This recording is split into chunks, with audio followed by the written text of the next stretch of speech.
Hi, this is Leanne Rogers with Better Teams. Today, I'm going to walk you through a team building activity called Cover the Wall. This is an activity that can be used at the beginning of a meeting if you want to have conversations about how a meeting is going or how a team is working together. Or it's a great tool to use at the end of a meeting as a way to evaluate what's working and then again, how to make it better. All you need for this is a large wall and then which could be a whiteboard, and then labels. So I've used paper on a regular wall, just saying more of and less of. Again, you might have a whiteboard where you write these words right on the wall.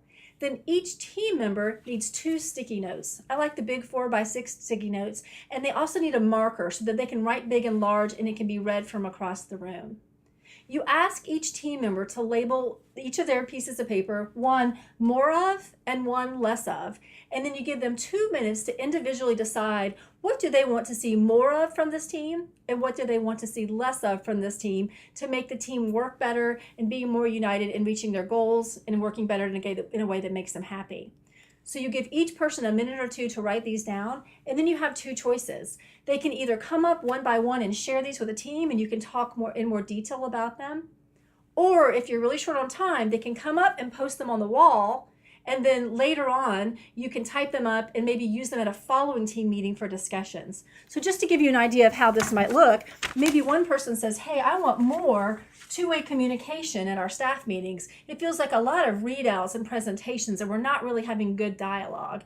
And I want to see less of texting and emailing during our meetings. We need to be focused and on target.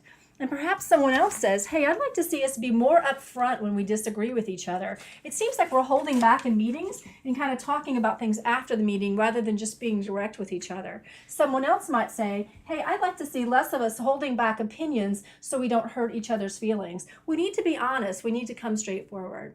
So again, there's lots of different questions you can use, and if you look in the downloadable file that came with this video, you can see some different questions you can ask, but it's a great way to kind of let the team express themselves and then begin a dialogue around these things to figure out how do we work better together as a team? How do we make our team better?